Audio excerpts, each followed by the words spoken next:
한국에서 감리교회를 대표하는 목사님이라면 단연코 서울 만나교회 김병산 목사님이십니다.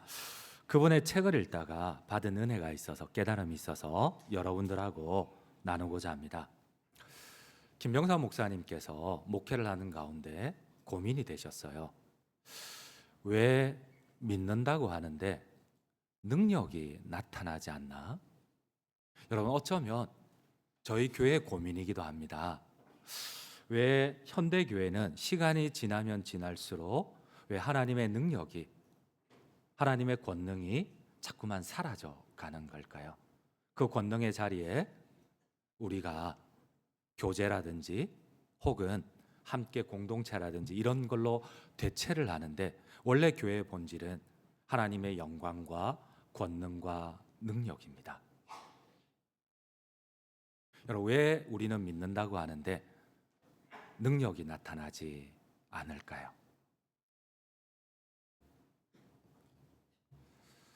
우리는 복음을 믿습니다. 복음의 능력을 믿습니다.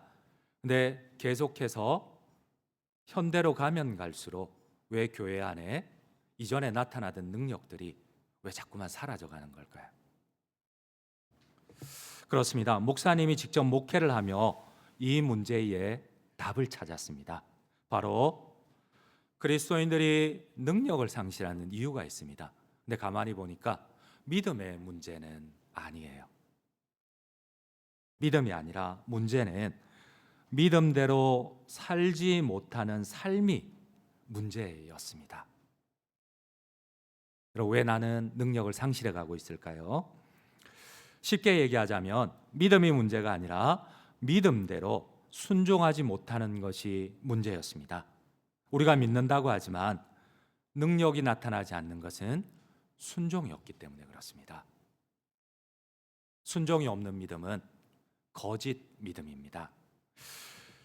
여러분, 우리는 나만을 통하여서 확인을 할 수가 있습니다.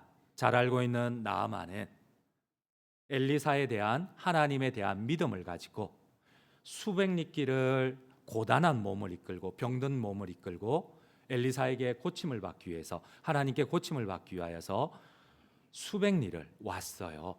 근데 여러분, 이 믿음은 거짓된 믿음입니다. 자기 생각일 뿐입니다. 오늘 하나님은 나만을 지적을 하십니다. 너는 믿음으로 왔다고 하는데 내가 보기에는 그거는 네 생각이라는 겁니다. 순종이 없는 믿음, 결코 자기 생각에 합당한 것은 받아들이고 합당하지 못한 것은 받아들이지 못하는 것은 자기 생각이지 믿음이 아니라는 겁니다. 우리 함께 하나님의 지적을 함께 읽도록 하겠습니다. 열왕기하 5장 10절에서 12절입니다. 10절입니다. 엘리사가 사자를 그에게 보내 이르되 너는 가서 요단강에 몸을 7번 씻으라. 내 살이 회복되어 깨끗하리라 하는지라. 나만이 노하여 물러가되 이르되 내 생각에는, 여기까지만 한번 읽어볼게요. 여러분, 나만은 믿음이라고 생각하고 왔어요. 근데 하나님이 지적하는 게 무엇입니까? 네 생각이라는 겁니다. 믿음이 아니라는 겁니다. 네가 믿음이라고 생각하고 하나님을 찾아왔지만, 네가 믿음이라고 생각하고 수백 리길을 이 병든 몸을 이끌고 찾아왔지만 그거는 너의 생각이라는 겁니다. 믿음이 아니라는 겁니다. 그렇습니다. 여러분, 순종이 참된 믿음이라는 이유가 여기에 있습니다. 불편합니다. 여러분, 순종이 불편합니다. 믿음이 불편하지 않습니다. 근데 여러분, 믿음과 순종은 동전의 양면입니다. 내가 믿는다고 하지만은 순종이 없는 믿음은, 주님은 우리 생각이라고 하지 그게 믿음이라고 하지 않습니다. 오늘 성경 이야기도 마찬가지입니다. 주님이 이제 여호수아서를 정리를 하십니다. 이제 24장에 가면 여호수아가 끝이 납니다. 근데 주님이 중요한 교훈을 하나 하세요. 그 당시 근동에서 가장 호전적이고 싸움에 능한 이 가나안 7부족과 30개 성을 가장 노예 백성들인 이스라엘이 어떻게 점령했느냐는 겁니다. 후대의 전쟁학자들이 얘기합니다. 그리스도인들이 아닙니다. 난 크리스찬들입니다. 그들이, 이 전쟁학자들이 아무리 이 역사적으로 증거들을 가지고 추론을 해도 이스라엘이 이 가나안을 정복할 확률은 100만 분의 1입니다. 여러분 10분의 1이라도 승률이 10%만 있어도 여러분 싸우시겠어요? 저는 안 싸울 것 같아요. 근데 100만 분의 1입니다. 가장 전쟁을 잘했던 가나안 7부족, 가장 전쟁에 능한 이 30개 성을 도대체 400년 동안 노예 생활을 했던 자중질환 가운데 빠져서 제대로 단결도 안 되는 이스라엘 백성들이 어떻게 승리했느냐는 겁니다. 오늘 주님이 묻고 있어요. 여호수아서를 정리하면서 어떻게 승리가 가능했느냐는 겁니다. 한 말씀으로 말씀하십니다. 바로 순종하여 하나님의 말씀을 지켰다는 겁니다. 우리 함께 오늘 본문 22장 2절을 함께 읽도록 하겠습니다. 22장 2절입니다. 그들에게 이르되 여호와의 종 모세가 너희에게 명령한 것을 너희가 다 지키며 또 내가 너희에게 명령한 모든 일에 너희가 내 말을 순종하여. 여러분 오늘 어떻게 가장 호전적이고 싸움에 능한 이 가나안 족속들을 가장 연약한 노예 백성들인 이스라엘이 점령할 수가 있었을까요? 왜 승률 100만 분의 1을 이기고 점령할 수가 있었을까요? 하나님은 여호수아를 정리하면서 이렇게 말씀하십니다. 너희가 내 말에 순종하여 다 지켰다는 겁니다. 아멘이십니까? 여러분 우리가 믿는다고 하지만 믿음의 가장 중요한 본질을 놓친 것이 무엇입니까? 근데 여기서 우리가 불편한 것은 이겁니다. 왜 하나님께서 순종을 통해서 심히 많은 축복을 허락하시는데 가만히 보니까 하나님의 말씀을 들었다고 하지 않고 왜 모세의 말에 순종하였다고 하고 여호수아의 말을 다 지켰다고 할까요? 우리는 하나님의 말은 듣겠는데 사람의 말은 나는 안 듣겠다는 겁니다. 여러분 우리가 착각하는 것이 무엇입니까? 하나님이 세운 질서와 하나님이 세운 권위에 불순종하는 것은 하나님께 불순종하는 것임을 여러분들 아십니까? 우리 함께 오늘 말씀을 다시 한번 천천히 잘 묵상해 보세요. 22장 2절입니다. 함께 읽겠습니다. 그들에게 이르되 여호와의 종 모세가 너희에게 명령한 것을 너희가 다 지키며 또 내가 너희에게 명령한 모든 일을 너희가 내 말을 순종하여. 여러분 여기에는 하나님이라는 단어가 나오지 않습니다. 여기에 이스라엘 백성들이 지켰던 것은 모세의 말이었고 이스라엘 백성들이 순종하였던 것은 여호수아의 말이었습니다. 여러분 혹시 하나님의 축복이 하나님이 세우신 권위와 질서에 순종할 때 하나님의 능력과 함께 하나님의 축복이 우리에게 임하시는 것을 믿으십니까? 성경은 이 질서를 거역하지 않습니다. 나는 하나님을 믿는데 하나님이 세운 당의 권위나 담임 목사의 질서를 나는 안 따른다. 여러분 이거는 하나님을 믿는 믿음이 아니에요. 우리 함께 오늘 하나님이 이들의 순종과 축복에 대한 말씀을 어떻게 결론을 맺는지 함께 읽도록 하겠습니다. 22장 7절과 8절입니다. 7절입니다. 므낫세 반지파에게는 모세가 바산에서 기업을 주었고 그 남은 반지파에게는 여호수아가 요단 이쪽 서쪽에서 그들의 형제들과 함께 기업을 준지라. 여호수아가 그들의 장막으로 돌려보낼 때에 그들에게 축복하고 말하여 이르되 너희는 많은 재산과 심히 많은 가축과 은과 금과 구리와 새와 심히 많은 의복을 가지고 너희의 장막으로 돌아가서 너희의 원수들에게서 탈취한 것을 너희의 형제와 나눌지니라. 여러분 오늘 하나님의 능력이 이 모세의 말에 순종한 여호수아의 말에 순종한 이스라엘 백성들을 통해서 그 능력이 이 가나안 정복이라는 능력이 나타났다고 하나님은 결론을 맺고 있습니다. 그리고 마지막에 하나님이 그들의 순종을 축복하시며 너희가 많은 재물을 가지고 가거라. 너희가 심히 많은 은과 금과 쇠와 구리와 심히 많은 의복을 가지고 그 순종의 결과물들을 가지고 너희 집으로 돌아가라는 겁니다. 근데 여러분 여기에 보면 우리의 상식적으로 도무지 받아들이지 못하는 말씀이 있어요. 여러분 이스라엘 백성들 지금 하나님께서 특별히 이 12지파 가운데 세 지파를 칭찬을 하세요. 근데 이 세 지파만이 특별한 경험과 순종이 있어요. 여러분 우리 한번 PPT를 한번 보시도록 할게요. 한번 PPT를 한번 열어주십시오.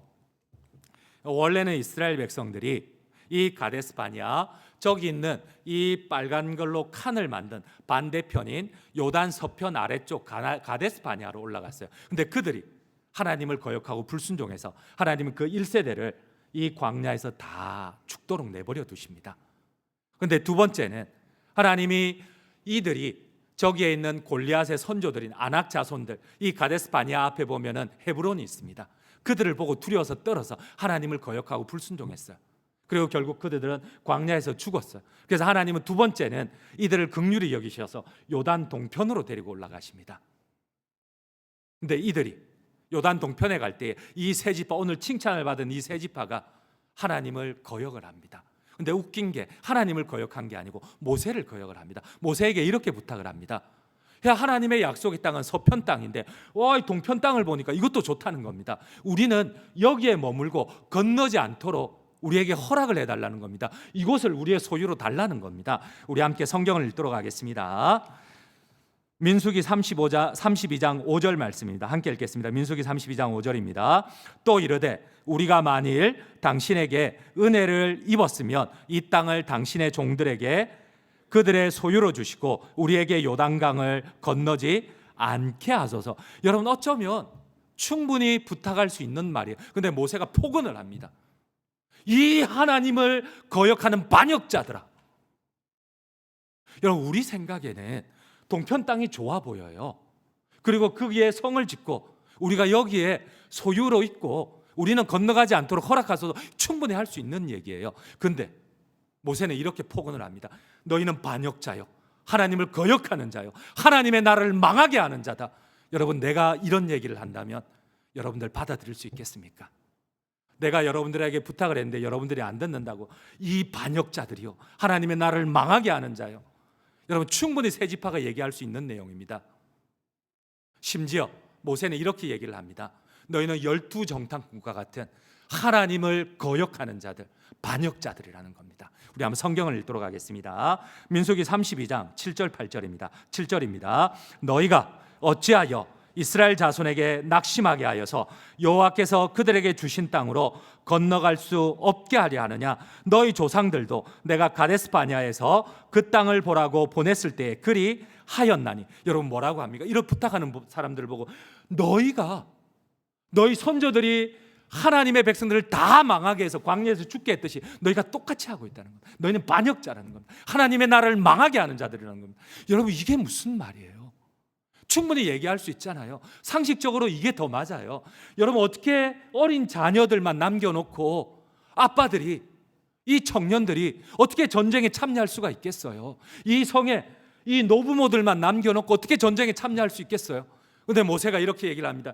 하나님의 약속을 거역하는 반역자들, 하나님의 나라를 망하게 하는, 하나님의 공동체를 깨트려버리는 사탄의 화신이라고 합니다. 그런데 이들이 이 모세의 노여움을 받아들여서 순종을 맹세를 합니다. 여러분, 오늘 여호수아를 결론을 맺으면서 하나님이 이 세 지파를 칭찬하는 이유가 무엇입니까? 여러분, 순종이 쉬워 보이십니까? 믿음이 쉬워 보이십니까? 쉽지 않다는 겁니다. 여러분, 우리 민수기 32장 17절 18절을 함께 읽도록 하겠습니다. 17절입니다. 이 땅에 원주민이 있으므로 우리 어린아이들을 그 견고한 성읍에 거주하게 한 후에 우리는 무장하고 이스라엘 자손을 그곳으로 인도하기까지 그들의 앞에서 가고 이스라엘 자손이 각기 기업을 받기까지 우리 집으로 돌아오지 아니하겠사오며. 여러분, 이 얘기를 한번 가만히 생각해 보세요. 가만히 묵상을 해보세요. 지금 세 지파는 이렇게 요청을 하고 있습니다. 모세요, 한번 상식적으로 생각해 보세요. 우리가 겨우 모압을 통해서 빼앗은 땅입니다. 적들을 통해서 빼앗은 땅입니다. 근데 전쟁을 할 수 있는 아빠들이, 청년들이 다 빠지고 나면, 요단강을 건너가고 나면 이 성 안에 있는 우리의 어린 자녀들은 적들에게 노출되는데 우리가 당연히 여기에 남아있는 게 맞지 않습니까? 근데 모세가 하나님의 말씀을 거역하는, 하나님의 나라를 망하게 하는, 하나님의 공동체를 깨트려버리는 너희가 사탄의 화신이라는 겁니다. 여러분, 이게 맞지를 않잖아요. 이게 맞지를 않잖아요.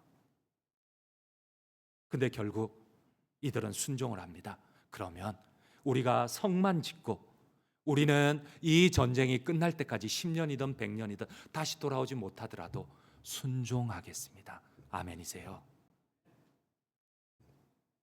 우리 다시 한번 민수기 32장 17절 18절을 천천히 다시 한번 읽도록 하겠습니다. 이게 여호수아서의 시작입니다. 우리 함께 읽겠습니다. 이 땅에 원주민이 있으므로 우리 어린아이들을 그 견고한 성읍에 거주하게 한 후에 우리는 무장하고 이스라엘 자손을 그곳으로 인도하기까지 그들의 앞에서 가고 이스라엘 자손이 각기 기업을 받기까지 우리 집으로 돌아오지 아니하겠사오며. 여러분, 같이 참여해 주는 것도 고마운데, 자기의 자녀들을 다 남겨두고 참여해 주는 것도 고마운데, 우리가 전쟁을 할 때마다 맨 앞에 서겠다는 겁니다. 여러분, 이건 말이 안 되는 거예요. 이거는 말이 안 되는 거예요. 여러분, 이들은 전쟁이 그래도 하나님의 은혜 가운데 순종하는 가운데 수십 년이 걸릴 줄 알았는데 7년 만에 전쟁이 끝이 납니다. 근데 여러분, 한번 생각해 보세요. 사람이 제일 견디지 못하는 게 믿음이 아니고 억울함입니다. 불공평함입니다. 이치에 맞지 않는 겁니다. 여러분, 지금 하나님의 요구가, 심지어 모세의 요구가 이치에 하나도 맞지를 않아요. 다른 지파는 지금 전쟁을 하고 있습니다. 9지파는 이 전쟁이 사람이 죽어나가는데, 여러분, 이 살벌한 전쟁터에서 그래도 저녁에 돌아갈 집이 있어요. 따뜻한 가족들이 있어요. 근데 이 세 지파의 가족들은 저 요단 동편에 있어요. 그것도 항상 불안해요. 내가 전쟁을 하고 있지만 내 가족들이 혹시 적들이 침범하면 어쩌지? 우리 남자들은 하나도 없는데 어떻게 그걸 막지? 내 자녀들은 지금 어떡하지? 지금 내가 전쟁을 치르고 전사자들이 죽어나가는데 한 달, 두 달도 아니고 5년, 6년, 7년씩 가족들을 한 번도 만나지 못하고 모세의 말에 순종하여 이 전쟁을 수행하는 것이, 여러분, 이게 가능할까요? 이게 가능할까요? 여러분, 우리는 순종이 쉽다고 합니다. 그런데 성경 어디에도 순종이 쉽지 않습니다. 오늘 주님은 여호수아서를 이제 끝맞을 때가 되어서 이렇게 얘기를 합니다. 너희의 그 순종이 너무 아름답다.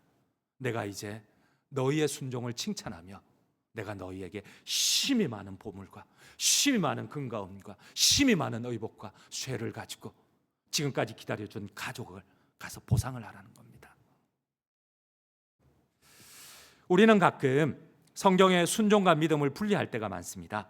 또 믿음과 순종, 축복을 분리할 때가 많습니다. 그러나 성경은 항상 이 세 가지를 연결합니다. 믿음, 순종, 축복을 연결을 합니다.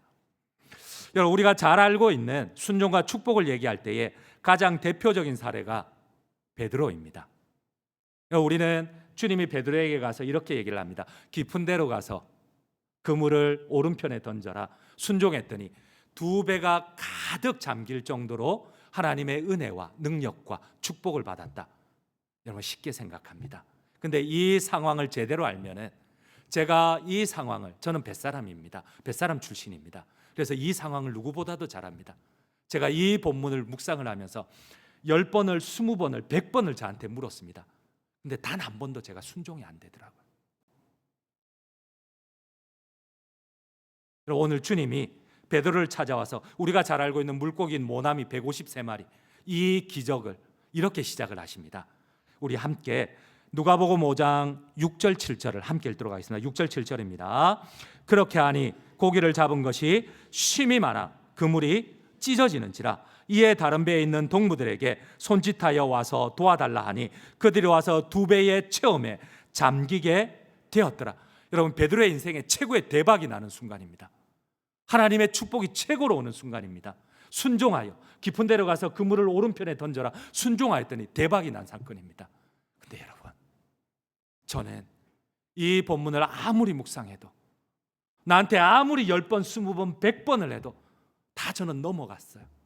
다 넘어졌어요. 단 한 번도 순종이 안 되는 거예요. 베드로의 축복 이전에 도무지 순종할 수 없는 상황을 우리는 잘 알지 못합니다. 우리 PPT 두 번째를 한번 보시도록 할게요. 여러분, 주님이 찾아와서 베드로에게 이른 아침에 이렇게 얘기를 합니다. 갈릴리 바다 가운데 가서, 깊은 곳에 가서 그물을 내리라고 합니다. 여러분, 우기 기간에 갈릴리 호수에 고기가 많이 잡힙니다. 특별히 이 중앙에 고기들이 모여 있습니다. 여러분, 갈릴리 호수는 길이가 21km, 가로가 12km입니다.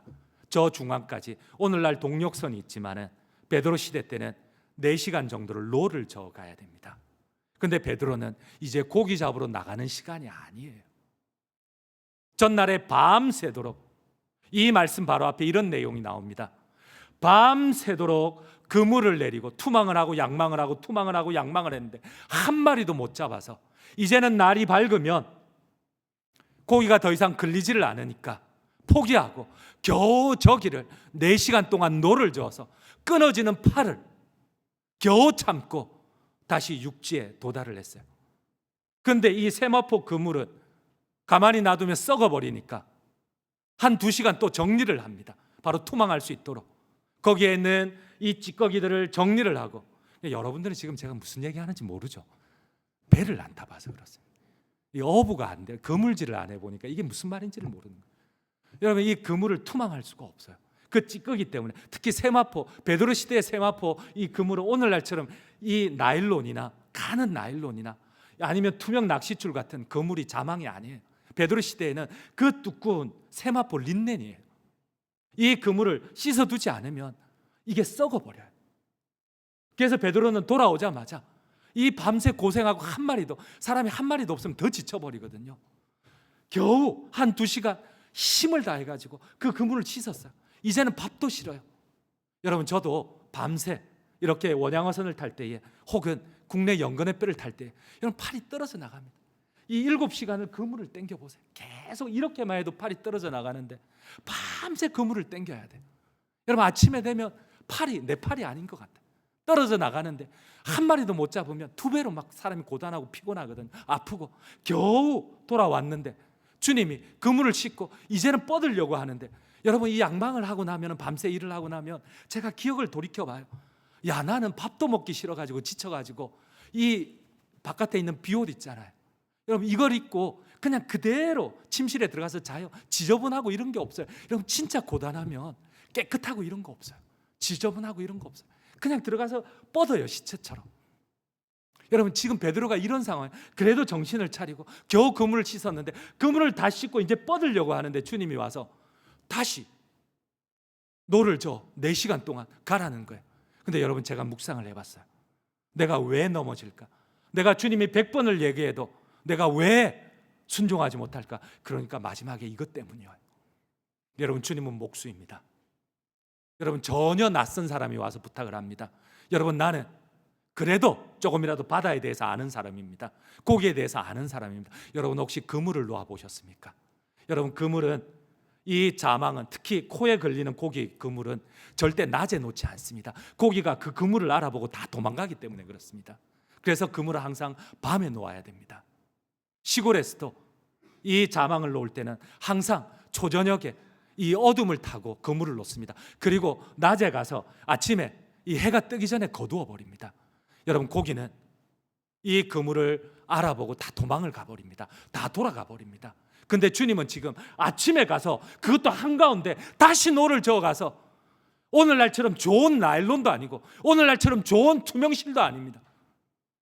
그 두꺼운 세마포 앞에서 그물을 내리라는 겁니다. 이건 미친 소리예요. 이건 미친 소리예요. 이거는 절대 순종할 수 없는 소리예요. 여러분들은 어쩌면 몰라서 순종할 수 있을지 모르지만 저는 어느 정도 배를 알기 때문에 저는 절대 순종하지 못합니다. 사랑하는 성도님 여러분, 오늘 주님은 왜 우리의 믿음 가운데 능력이 나타나지 않는지 묻고 계십니다. 그리고 오늘 특별히 도무지 이해할 수 없는 상황 가운데 순종한 자들을 하나님께서는 능력 가운데, 축복 가운데, 기적 가운데 전쟁의 승리를 주시고, 그리고 이 어마어마한 하나님의 축복을 주십니다. 결론을 맺도록 하겠습니다. 여러분, 나는 믿는다고 하지만 작은 일에도 한번 순종해 보셨는지요? 나는 믿는다고 하지만 주님이 말씀하실 때에 단 한 번만이라도 주님을 한번 만나보고 참된 능력을 소유해 본 적이 있는지요? 그래야 할 때에 여러분, 우리가 작은 일에도 이해되지 않지만 불편하지만 그럼에도 순종을 통하여 하나님의 역사와 축복을 이 성경의 위대한 우리의 믿음의 조상들처럼 보상받는 우리 모든 장전중앙 성도님들 되시기를 간절히 주님의 이름으로 축원드립니다.